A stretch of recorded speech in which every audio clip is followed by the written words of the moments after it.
भारी पड़ रहा है और झूठों का बुर्का पाड़ा जा रहा है। बीजेपी की ओर से कहा जा रहा है कि लागा चुनरी में दाग छिपाऊं कैसे, ईडी के सामने जाऊं कैसे।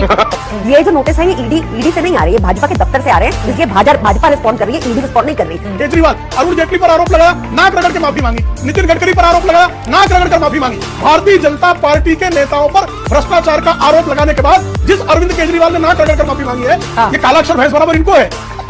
मोदी जी किसी से डरते हैं तो वो अरविंद केजरीवाल जी से डरते हैं, क्योंकि वो उनकी नीतियों का मुकाबला नहीं कर सकते। आदमी कितना डरता है, पाठशाला बनाने की जगह मधुशाला बनाकर जो भ्रष्टाचार केजरीवाल एंड कंपनी ने किया। चलिए शुरू करते हैं। सबसे पहले आपसे शुरुआत करते हुए प्रियंका कक्कड़ जी, बीजेपी की ओर से कहा जा रहा है कि लागा चुनरी में दाग छिपाऊं कैसे, ईडी के सामने जाऊं कैसे। इस तरह से कहते हुए अरविंद केजरीवाल आम आदमी पार्टी पर तंज कसा जा रहा है। क्या दिक्कत है ईडी के सामने पेश होने पर? और ईडी के सवालों पर सवाल का जवाब तो नहीं हो सकता ना, आपको पेश तो होना ही पड़ेगा, फिर क्यों नहीं जा रहे हैं मुख्यमंत्री? ये बड़ी अच्छी बात कही आप। मुख्यमंत्री जी को मुख्यमंत्री की कैपेसिटी में बुलाया जा रहा है दिल्ली के, या फिर कैपेसिटी में बुलाया जा रहा है कि वो नेशनल पार्टी के कन्वीनर हैं, अक्यूज के तौर पे बुलाया जा रहा है या विटनेस के तौर पे बुलाया जा रहा है, ये लॉ की रिक्वायरमेंट है, पर यहाँ कानून नहीं चल रहा। अच्छा, ये जो नोटिस है ये ईडी से नहीं आ रही है, भाजपा के दफ्तर से आ रहे हैं, इसलिए भाजपा रिस्पॉन्ड कर रही है, ईडी रिस्पॉन्ड नहीं कर रही। देखिए आप आज देश में क्या कानून, सबके बहुत ब्लेटेंट है। छगन भुजबल जैसे ही शामिल हुए भाजपा में, इस बार ईडी ने कोर्ट में कह दिया कि फाइल खो गई और केस वापस ले लिया। हमारे मतलब आपको मत सिखा। अभी 40,000 करोड़ का कोविड में घोटाला किया भाजपा के एक एमएलए बता रहे हैं कर्नाटका में, वहां ईडी नहीं जा रही, क्योंकि ये सब भाजपा द्वारा प्रायोजित है, सब भाजपा मैनेज कर रही है। हम भाजपा ही थोड़ी है कि कानून को अपने आप को कानून से ऊपर माने, हम पूरा पालन करने को तैयार है। और वैसे भी आपको बता दूं, कानून में ये प्रोविजन भी है कि एक एजेंट द्वारा हमारे वकील जाके भी रिप्रेजेंट कर सकते हैं, उसमें कोई दिक्कत नहीं है। आप ईडी को बोलिए ऐसी बात है तो सारे क्वेश्चनर भेज दीजिए। लेकिन एक बार नहीं ना, कई बार समन भेजे जाने के बावजूद अगर मुख्यमंत्री नहीं जा रहे हैं तो बीजेपी कह रही है कि दाल ही काला नहीं है, पूरी की पूरी दाल काली नजर आ रही है। भाजपाइयों की बात इन्होंने 1.5 ईयर लगा दिया, एक चवन्नी की रिकवरी चाहे संजय सिंह जी हो, चाहे मनीष सिसोदिया जी हो, चाहे सत्येंद्र जैन जी हो, कहीं नहीं मिली। आप देखिए 500 हमारे ऊपर रेडे हुई होंगी, 500 से ज्यादा, कहीं कोई चवन्नी नहीं मिली। ये बार बार यूएपीए पीएमएलए ऐसे कानूनों का दुरुपयोग कर रहे हैं जिसमें बेल मिलना बहुत मुश्किल है, बिना एविडेंस के आपको सालों साल जेल के पीछे रखा जा सकता है। यही दुरुपयोग भाजपा करी जा रही है। अभी मदद है भाई, अभी मदद है। ठीक है, प्रेम शुक्ला जी इसका जवाब दीजिए। और इन लोगों का ये कहना है कि दरअसल ये ईडी की कार्रवाई नहीं है, पूरी तरह से भारतीय जनता पार्टी का ये रचा हुआ षड्यंत्र है मुख्यमंत्री अरविंद केजरीवाल। इनकी लोकसभा की तैयारी चल रही है। नहीं, ये तो बड़ी इनकी मेहरबानी है कि ये सर्वोच्च न्यायालय को भाजपा कार्यालय नहीं कर रहे हैं। जिस सर्वोच्च न्यायालय ने स्पष्टता से कहा है कि इनके उप मुख्यमंत्री श्रीमान मनीष सिसोदिया जो हैं, उनके मामले में मनी ट्रेल स्पष्ट तौर पर दिखाई दे रहा है, ये सुप्रीम कोर्ट के ऑर्डर में मेंशन्ड है। दूसरी तरफ जो है संजय सिंह के मामले में कोर्ट ने कहा है कि उन्होंने जो रिश्वत ली है वो रिश्वत, देखिए अब ये मेरे बीच में मैं इनको सुन रहा था ना धैर्य से, अभद्रता क्यों कर रहे हैं आम आदमी, आपराधिक और अराजक पार्टी के लोग इतने व्यग्र क्यों हो जा रहे हैं भाई? हाँ ठीक है, एक एक करके अपनी बात रखेंगे। बोलिए प्रेम शुक्ला जी। आपके लगातार अभद्र वाक्यों को भी सुना मैंने जी। तो सर्वोच्च न्यायालय को भी ये भारतीय जनता पार्टी का कार्यालय कह दे तो किसी को आश्चर्य नहीं होना चाहिए, क्योंकि सारे जो है संस्थानों को बदनाम करना और लगातार भ्रष्टाचार करना। भाई संजय सिंह के मामले में भी अदालत ने उनकी बेल को खारिज करते हुए यह कहा कि उन्होंने जो रिश्वत ली उसकी राशि जाते हुए स्पष्ट तौर पर दिखाई दे रही है। और इनका जो सत्येंद्र जैन के मामले में भी साफ तौर पर अदालतों ने इसी तरह के ऑब्जर्वेशन पास किए थे। अरविंद केजरीवाल ने शराब घोटाले में जो निर्णय लिया वो किसके रूप में लिया? आम आदमी पार्टी के संयोजक के रूप में लिया कि दिल्ली के मुख्यमंत्री के रूप में लिया? बारंबार भारतीय जनता पार्टी पर आरोप लगाते हैं। चूंकि चोर जब पकड़ा जाता है तो वो पुलिस को ही चोर कहने की कोशिश करता है कि पुलिस गलत तरीके से पकड़ रही है। तो इनका एक चोर पकड़ा गया सत्येंद्र जैन, और जेल में रहते हुए जो कल तक कहते थे कि आरोप लगते ही व्यक्ति को त्यागपत्र देना चाहिए, उन चोरों के गिरोह ने यह कहा कि जब इनका डॉक्टर सत्येंद्र जैन जेल में बैठा रहा तो जेल में बैठाकर भी उसको जेल मंत्री बनाए रखा। एक रेपिस्ट को थेरेपिस्ट बताते रहे।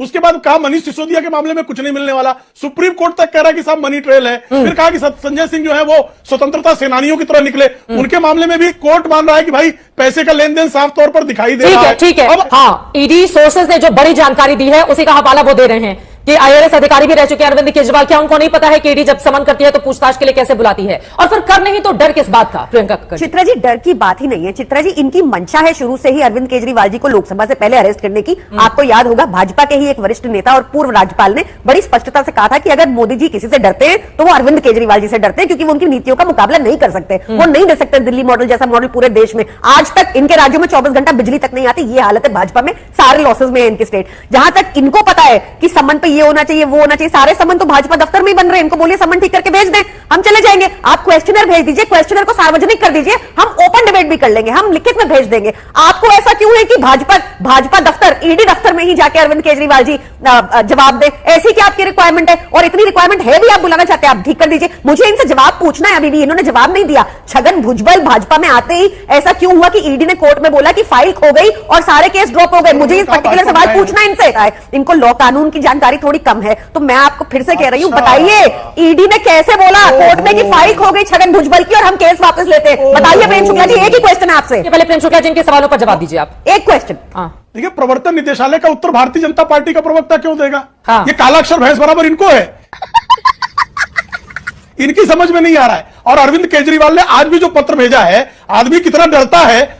पाठशाला बनाने की जगह मधुशाला बनाकर जो भ्रष्टाचार केजरीवाल एंड कंपनी ने किया, उसके भय के कारण आज उन्होंने जो पत्र लिखा है उसके बिंदु क्रमांक 9 में लिखते हैं कि राज्यसभा के चुनाव जो है अधिसूचना जारी हो गई है, इसलिए मैं उसमें व्यस्त हो गया हूं। पहले व्यस्त हो गए विधानसभा चुनाव में, फिर व्यस्त हो गए विपश्यना में, फिर व्यस्त हो गए आज बिंदु क्रमांक 9 उनके पत्र का है, उसमें वो कहते हैं कि राज्यसभा चुनाव है। बताइए साहब, इस देश में चुनाव चलते रहते हैं, तो इस चोर को जो है, कल चोर ये कहेगा कि पुलिस जो है मेरे घर आके पूछताछ करे, मैं थाने में नहीं जाऊंगा। ये नया कानून बनेगा साहब। बोलिए प्रेम शुक्ला जी, बोले, कोई नहीं बोले, बोल लीजिए। एक सब पर भारी पड़ रहा हूँ, ये दिख रहा है, इसलिए तो बीच बीच में बोल रहे हैं। अच्छा ठीक, एक सब पर भारी पड़ रहा है और झूठों का बुर्का पाड़ा जा रहा है।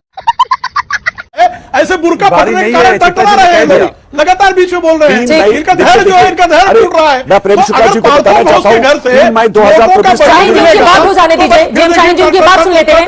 ठीक है, क्योंकि चावल सवाल पूछ रहे हैं, उससे जवाब देना जरूरी है। ठीक है सर, बोले मेन मुद्दे पर आते हैं। ठीक है, कोई नहीं बोलेगा। प्रेम शुक्ला जी बोले, मुद्दे पर आइए। मुद्दे पर ही हूं कि जब पार्थो घोष के गर्लफ्रेंड के घर से जो है करोड़ों रुपयों की राशि नकद बरामद होगी, तो उसके खिलाफ कार्रवाई ईडी ने नहीं करनी चाहिए। अभी जीएम शाहीन ने कहा, कर्नाटक के एक विधायक का जिक्र किया, उस विधायक के खिलाफ तत्काल कर्नाटक में भारतीय जनता पार्टी की राज्य सरकार थी, राज्य सरकार ने तत्काल कार्रवाई की। अब वहां कांग्रेस की सरकार है, किसने रोक रखा है भाई? उस कार्रवाई को ईडी के पास भेज दीजिए, किसने रोका है? तो भारतीय जनता पार्टी ने, और तीसरा इन्होंने बारंबार जो एक झूठी पार्टी आम आदमी पार्टी, अपराधी, अराजक और पाठशाला की जगह मधुशाला खोलने वाली जो पार्टी है, छगन भुजबल भारतीय जनता पार्टी में कब शामिल हो गया? और छगन भुजबल का कौन सा मामला वापस हो गया? कोई मामला भारतीय जनता पार्टी ने छगन भुजबल पर से कोई मामला वापस नहीं हुआ जी।